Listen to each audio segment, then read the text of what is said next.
哋點樣預防流感同埋呼吸道感染先。口罩，口罩，眼罩，戴埋帽添。必理痛、喉痛噴劑、棉花清瘟、幸福傷風皂、痛可止、止咳通劑，我全部都要晒。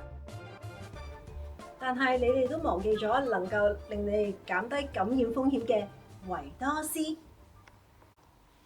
維多斯可以幫你預防傷風感冒症狀，佢獨有嘅砷可以令你加強免疫嘅保護，同時減低呼吸系統感染嘅症狀。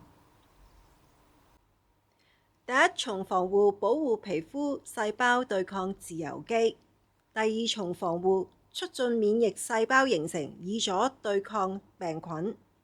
第三重防護增加體內抗體，以防下次病菌再次入侵。每日一片維多斯，返工返學健康啲。